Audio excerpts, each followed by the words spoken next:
Well, if you would, please turn to the first book of the Bible, Genesis, and turn to the 22nd chapter of Genesis. This morning, or this afternoon, the Lord will put before us the first 14 verses of Genesis 22.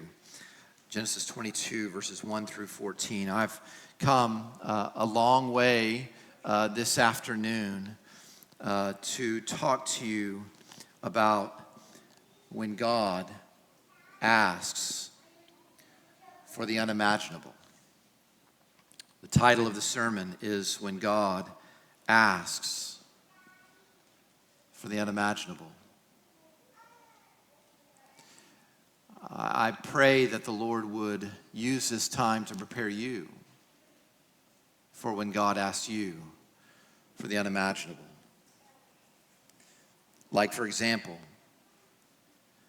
when God asks you to stay faithful in a marriage where your spouse is not being faithful. Or the unimaginable, to keep hoping when a loved one is just getting farther and farther into rebellion. Or when God asks you to take a stand for Him, and you just know that when you do that, it is going to cost you. Or when God asks you to do something even as simple as being kind to someone who is dragging your name through the mud. Or when God asks you to go on living after a tragic death or after a diagnosis. I would assume that there are some in here right now who are facing those kinds of things. And if you're not walking through those things right now, I want you to know I'm really happy for the season that the Lord has you in. And I also want to tell you, as was referenced earlier from 1 Peter chapter 1, that God says every Christian will have to endure unimaginable hardships that will test whether our faith in God is genuine. Even if you're not a Christian, I'm sure you are not unfamiliar with this idea of unimaginably hard circumstances. So wherever you find yourself this afternoon, we can all learn from Genesis 22, where the father of the Christian faith, Abraham, is facing an extreme version of this. So if you're able to stand, I want to invite you all to stand at the reading of God's word. And as I read into your hearing Genesis 22, verses 1 through 14, I want you to try to imagine being asked by God to do this. Genesis 22, verse 1. After these things, God tested Abraham and said to him, Abraham.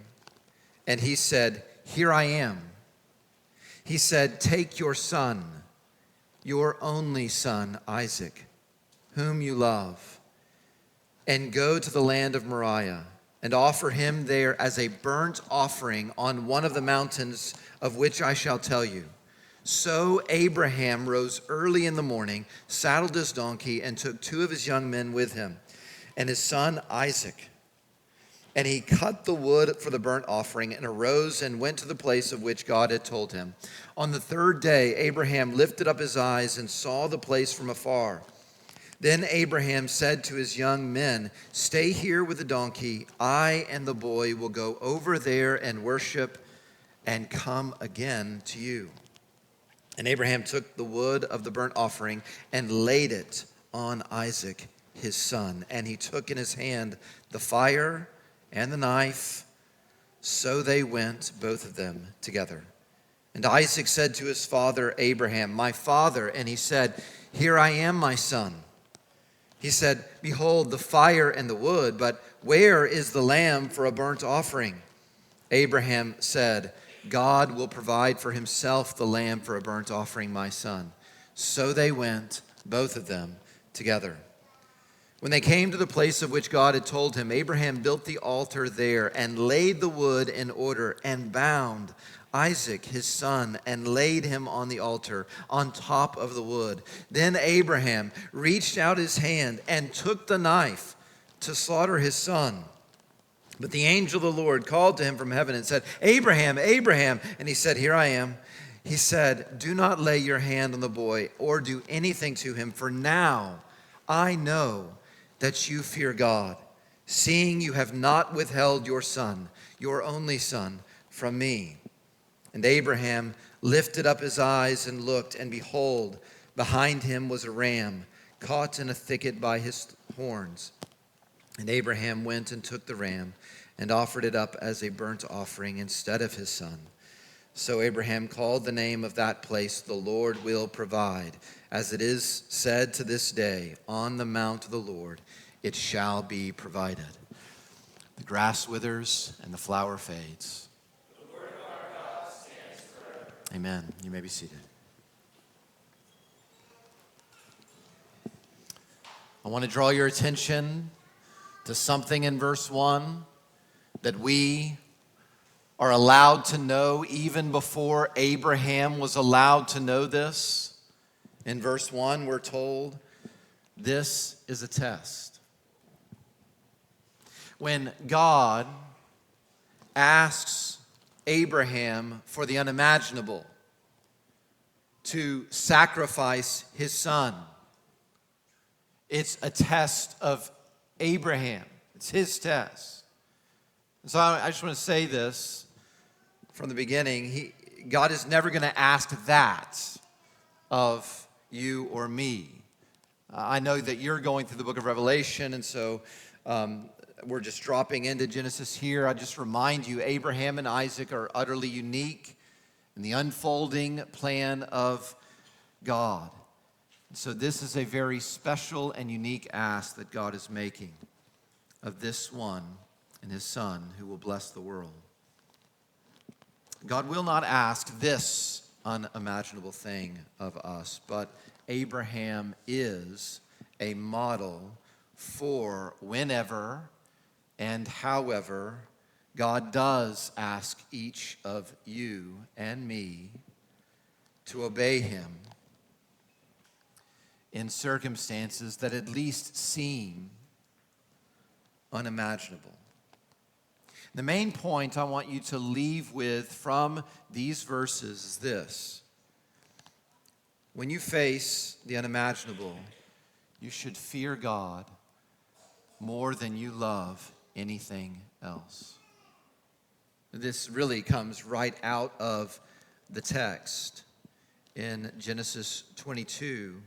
Once the test has been completed, it says in verse 12 that this was the point. He was looking for Abraham to fear him more than he loves anything else. When God asks for the unimaginable, just know you are going to immediately face severe temptation to resist the Lord. So what I want to do for you is I want to observe with you there are three things that Abraham, whenever he was asked for this, three things he did not do, and thus he passed his test of fearing God more than he loved anything else. And the first thing is when God asks for the unimaginable, don't wait. Don't wait. In the musical Hamilton, Alexander and his wife are trying to save their marriage. They're trying to save their marriage after an affair had occurred. And then on top of that, they are walking through the unimaginable pain of the death of their son. And there's this lyric in the musical that comes in and it says, if you see him in the streets, walking by himself, talking to himself, have pity. He is working through the unimaginable. Now, if Abraham had taken some time after verse 2 to work through the unimaginable, we would have pity. And that's not just because we live in a feelings-first culture. This ask is unimaginable. Verse 2, take your son, your only son, Isaac, whom you love, and offer him up as a burnt sacrifice. It is interesting, though, that God says nothing about Abraham's feelings. His feelings seem to play no part in what he does, even though God is asking him for the unimaginable. Abraham doesn't wait. Look how in verse 3, so Abraham, right after the ask, so Abraham rose early in the morning. He didn't wait for clarification. He doesn't stop here and say, now, how is it, God, that we can be asked to slaughter Isaac when you know that we've been waiting all our life for this son? He doesn't wait for clarification, and he doesn't wait for counsel. I mean, this might be an understandable time for him to pull Sarah aside and say, sweetheart, what do you think I should do? Abraham seems to get something that you and I really need to get. And that is when God's asking. Even when the ask is unimaginable. When God's asking, he's not asking. Don't wait. Abraham gets up early in the morning. He saddles his donkey, verse 3. He takes 2 of his young men with him. And the most important piece, he takes his son. He cuts the wood for the burnt offering. He goes toward the place that God had told him to go. Now, how can he do that? I don't have a clue how he can do this immediately. But I'm guessing that since God has already asked a lot of Abraham, that's actually helpful to him. I mean, in chapter 12, when we first meet Abraham, it's right after God asks him, leave your hometown and all your kinfolk for a land that you don't know, for a God you just met. And Abraham didn't wait then. And then a few chapters later, he comes up to Abraham. Imagine this. Abraham is 99 years old, and God says to Abraham, I'm asking you to get circumcised like today. And I'm asking you to get all the boys together and all the men of your house together, and they're supposed to get sacrificed today, and he didn't wait. May I just humbly and yet sincerely suggest that you get in the habit right now of building reflexes of not waiting whenever God asks you for anything. You want to be practiced whenever God asks for the unimaginable. And maybe whenever he does ask you for the unimaginable, maybe that is a time where you should seek clarification. maybe that is a time where you should seek counsel. But you should do those things only if you are unsure whether you heard the ask clearly enough. Because once you and I have heard the ask clearly, we shouldn't wait. You should know as well, some people are actually really good at this. They're really quick to obey God, and even when it's really hard, but there are also people who don't count the cost. I mean, I think of Peter as an example. He always signed up quickly, but he struggled with the follow-through. So point number 2 is whenever God asks for the unimaginable, don't withhold. Don't withhold. Abraham didn't wait, but that immediate act toward obedience, that surely you understand that how much that would have been tested over the next several days? Like when he's hiking up that mountain, like when he has to be the one to tie his son down to the altar and then to offer him up as a burnt offering.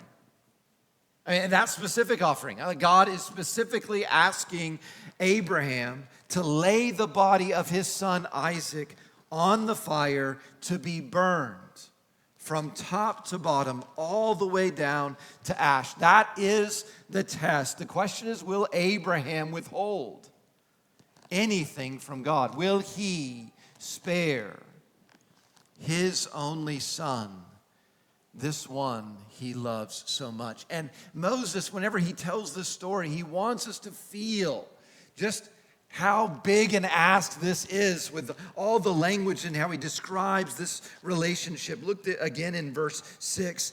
Abraham lays the wood on Isaac, his son. And then it says, so they went, both of them, father and son, together. And then in verse 7, Isaac says to his father, Abraham, my father. And Abraham's answer is, here I am, my son. Verse 8, Abraham says, God is going to provide a lamb for a burnt offering, my son. So they went, both of them, father and son, together. It's amazing that Abraham not only doesn't wait, but he doesn't withhold. What's maybe even more amazing is that Isaac doesn't withhold any obedience either. He also right now is being asked for the unimaginable. He asks his father, I see the fire and the wood. Father, where is the burnt? What are we killing here for the burnt offering? And Abraham doesn't have that clear an answer. He just says God's going to provide. And I think this gives us an example, a principle that will help us whenever God asks for the unimaginable. And that is, don't withhold full obedience just because you don't have a full picture. Don't withhold full obedience just because you don't have a full picture. I mean, there is no record here whatsoever of Isaac resisting or struggling. There's no record of either one of these withholding from God. Look again in verse 9. When they came to the place of which God had told him, Abraham built the altar there and laid the wood in order and bound Isaac his son and laid him on the altar on top of the wood. Then Abraham reached out his hand and took the knife to slaughter his son. The Bible tells us that when it mattered most, Abraham feared God more than he loved Isaac. And Isaac feared God more than he loved life. The next time God asks you to do something that is unimaginably hard, I think it'd be really useful for you to get in the habit of asking yourself this question. What is it that I'm afraid to lose right now? When you're tempted to wait and tempted to withhold, ask yourself the question, what is it I'm afraid to lose? And whatever the answer to that question is, that is going to be the test. Whether you're going to fear God more than you love that thing that you're afraid right then to lose. Beloved, we should be thankful for every good gift that God gives to us. And we should not love anything else, even our own children, to the point where we would be willing to withhold obedience to God in order to protect this thing we love. We should love the gifts that God has given and understand it is a trap if we love them too much. There's a village in India that found this clever way to trap these feral monkeys who were a menace to the society. They were tormenting people. They were stealing food. And so what the village people did is they would hollow out one end of a coconut and they would put rice inside the coconut. And then they would chain that coconut to the ground. The monkey could not help themselves. They would walk up to the coconut, reach in for this little treat, but once they closed their hand around the rice, their fist became too big to get out of the coconut. And they were trapped. And all they had to do to get free was to loosen their grip on what they loved. And they would not do it.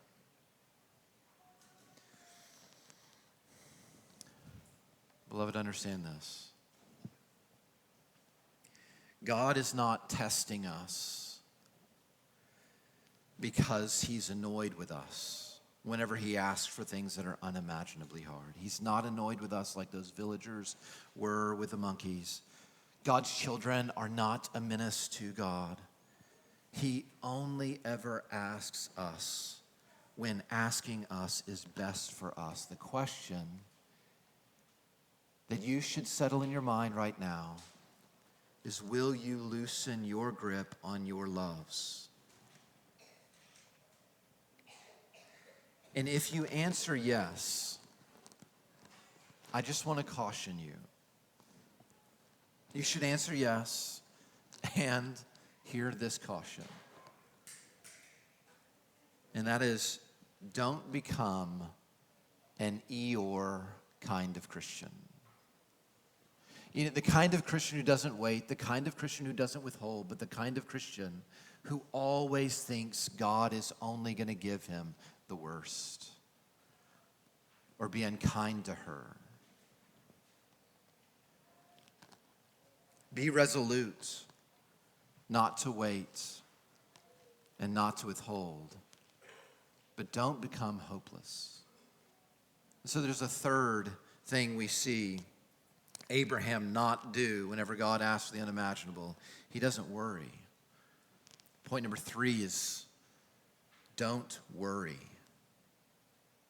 This may be the most unimaginable thing we see in the entire passage. Abraham is not worried. I think that's underneath the answer that he gives to his son in verse 8. Whenever his son is asking, well, what's up? Where is the offering that we're going to offer up? And Abraham just says, God is going to provide. Now, I don't think that we should imagine Abraham skipping or whistling his way through this event and up the mountain. I imagine him as someone who is troubled in these days, and yet he's clearly not worried. And Hebrews 11 explains to us why it is that Abraham is not worried here. So if you're able to hold your place in Genesis 22, because we'll come back there in a second, and you're able also to turn to the New Testament toward the end of the Bible in Hebrews chapter 11, you'll be helped to look with me at verses 17 through 19. If you can't do that, I will read these verses to you. Hebrews 11 explains why it is.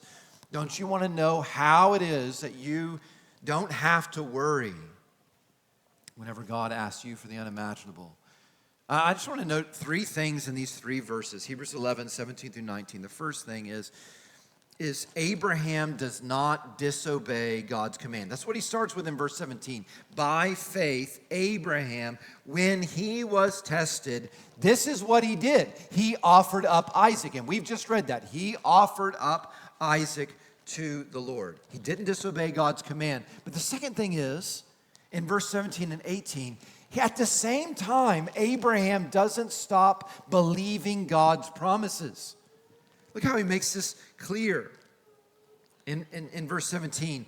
And he who had received the promises was in the act of offering up his only son, of whom this son, Isaac, it was said, through Isaac shall your offspring be named. He didn't disobey God's command, and at the same time, he doesn't let go of God's promise. And then verse 19 says, he considered that God was able even to raise him from the dead, from which, figuratively speaking, he did receive him back. Now, listen, if Abraham teaches us anything about what it means to have saving faith in God, that's an understatement. Abraham's the father of faith. He teaches us what it means to have saving faith in God. This is what he teaches us, and it is that there is never any conflict between God's commands and God's promises. You are going to need to remember this. There's never any conflict whatsoever between God's command and God's promises. This is the way that in Hebrews they make sense, especially of what Abraham does in Genesis 22. Look back in Genesis 22, and especially in verse 5. Did you notice this in the reading? In verse 5, whenever he's starting to ascend the mountain, this is what he says to the young men that he leaves at the bottom of the mountain. Genesis 22 and verse 5, he says, stay here with the donkey. I and the boy will go over there to the top of the mountain and worship, and I and the boy, we are both going to come again to you. You see, he's got a command from God and he's got a promise. This son is going to be one who gives you many, countless grandchildren. And so Abraham just started considering, how do I understand the command with the promise? God promised to me grandchildren through Isaac. And God is asking me to lay this son on the altar. And so God is asking me to be the one to raise this knife. That's what I'm going to do. And if the Lord doesn't provide a substitute before I bring this knife down upon the promised son, well, that must mean that God will raise Isaac from the dead. Because he promised Isaac is going to live to give me grandchildren. So we're both coming down from this mountain. This is absolutely key to not failing the test whenever God asks you for the unimaginable. Abraham doesn't start worrying about the one he loves because Abraham never stopped worshiping the one he trusts. This is what it means. This is what God sees. When he sees this, he sees the fear of God. This is what it means to fear God. It's not about terror. It is a trembling trust. It's a trembling to fear God because we dare not disobey so great a God. But it's also a trust because we love this God. And so Abraham just considers and concludes, look, I may not know how this is going to play out, but I do know him. And so I'll let God worry about me and Isaac. As for me, I'm just going to worry about honoring him. And then verse 11, when God sees this, this is what it says. The angel of the Lord calls to Abraham from heaven, Abraham, Abraham, and he said, here I am. He said, do not lay your hand on the boy or do anything to him, for now I know that you fear God, seeing you have not withheld your son, your only son, from me. And Abraham lifted up his eyes and looked, and behold, behind him was a ram caught in a thicket by his horns. And Abraham went and took the ram and offered it up as a burnt offering instead of his son. Abraham passed his great test. And even though he's gotten through it, he doesn't, when he gets through it, he's not high-fiving himself. I mean, do you see what it says right after this in verse 14? So Abraham called the name of that place, the Lord will provide. As it is said to this day, on the mount of the Lord it shall be provided. So if you were to go up to Abraham and say, man, how did you get through that? It was unimaginably hard. Abraham would tell you, it is not because I am faithful. It is because God was faithful. God gave himself a ram instead of my son. Of course, Abraham's unimaginable test is just a foreshadowing, not so much of your test, but of what would happen to God's only son. Jesus Christ is referred to in the same kind of language that Isaac is referred to in this passage. He is the only one-of-a-kind Son of God. He is the one who we are told that God uniquely loves. And he came into a world like ours today, where no one then and no one since had feared God more than they loved other things. And that's true of us. All of us have withheld obedience to God. All of us still worry because we fear that God is going to ask too much of us and give too little to us. But beloved, look at his only son. There he is, climbing the mountain of Calvary, which is right by this mountain that we've just read about. There he is, carrying the wood of sacrifice on his own shoulders. And there he is, silent, like a lamb being led to the slaughter. And there he is, not struggling, but laying his life down for us. God's only son came not to receive a substitute at the last minute, but came for the purpose always to become our substitute. Can you imagine?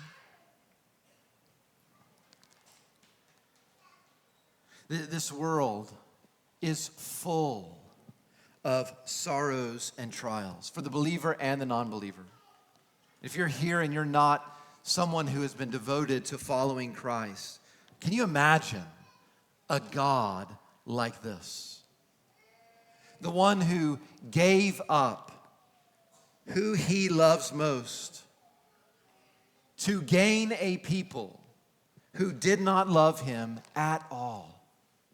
Can you imagine a son who had never tasted the pleasures that sin offers, but who willingly took the penalty that God demands for the sins that you and I have tried to enjoy? Can you imagine a God who does raise the dead? Can you imagine loving him more than son or daughter, father or mother, or anything else? If you can trust in Jesus Christ and turn from your sins, he will save you and love you to the end. Now, I want to encourage you that I'm just about to take my seat. I'm almost done. But before I do, I do want to just briefly acknowledge a common misunderstanding, and that is that being a believer makes life easy.